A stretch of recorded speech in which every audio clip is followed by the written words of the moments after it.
provision today of assistance is part of a larger package of approximately $2.5 million, which will assist in many ways.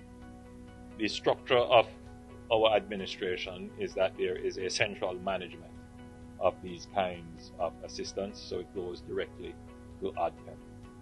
ODPEM is the entity that manages these kinds of humanitarian assistance, and so there is a cooperation between the USAID and ODPEM. That means that there is a standard for accountability, a standard for use, and both benefit. So the United States taxpayers can be assured that whatever is given to Jamaica in response to the relief effort will be well used and used in accordance with the various parameters set by the USAID. And I want to reinforce that we do have this very strong and robust and accountable institution that manages whatever philanthropy is given. And I think I need to say it, there is always a sense that whatever is given may not be properly used.